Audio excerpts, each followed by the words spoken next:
महत्वाची बातमी। उद्धव ठाकरेंच्या समक्ष पदाधिकाऱ्यांच्या 2 गटांमध्ये शाब्दिक बाचाबाची झाली। मातोश्रीवर ठाणे आणि कल्याणच्या पदाधिकाऱ्यांच्या बैठकीमध्ये बाचाबाची झाली आहे। 2 गटांमधील बाचाबाची पाहून उद्धव ठाकरे सुद्धा संतापले। एक तरुण आंदोलनामधून मोदींना आव्हान देतोय आणि तुम्ही आपापसात काय भांडताय असं उद्धव ठाकरे यांनी म्हटलंय। तुमच्या वागण्याला काही अर्थ आहे का असा संतापही त्यांनी व्यक्त केला आहे। उद्धव ठाकरे यांनी ठाण्यातल्या पदाधिकाऱ्यांना चांगलंच फटकारलंय। उद्धव ठाकरे यांच्या समक्षच पदाधिकाऱ्यांच्या 2 गटांमध्ये शाब्दिक बाचाबाची झाली। 2 गटांमधल्या या बाचाबाचीला पाहून उद्धव ठाकरे सुद्धा संतापले।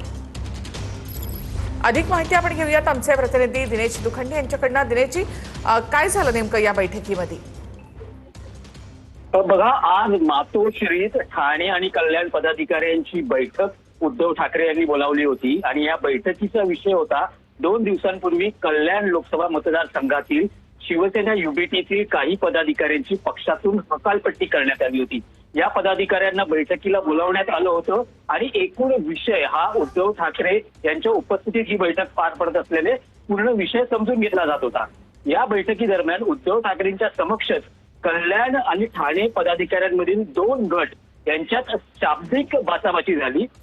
दोन्ही गटातील ही बाचाबाची उद्धव ठाकरे यांच्या समक्ष झाल्यानं उद्धव ठाकरे ही या बैठकीत दोन्ही गटांवर संतापल्याची माहिती मिळते आहे आणि त्यांनी या बैठकीला उपस्थित असलेल्या दोन्ही गटातील पदाधिकाऱ्यांना छापलेलं आहे। देशात एक तरुण आंदोलनातून मोदींना आव्हान देतोय आणि तुम्ही इथे माझ्या पुढ्यात आपापसात काय भांडताय, तुमच्या या वागण्याला काही अर्थ आहे का, अशा शब्दात उद्धव ठाकरे यांनी या 2 गटातील पदाधिकाऱ्यांची खरडपट्टी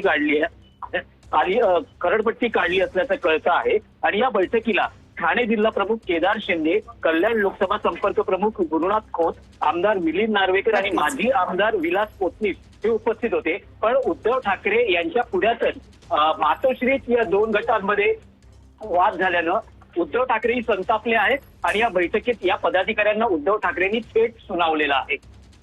धन्यवाद दिनेश। एकूणच माहितीबद्दल तर उद्धव ठाकरे यांच्या समोरच ठाण्यातल्या 2 गटांमध्ये शाब्दिक बाचाबाची झाली।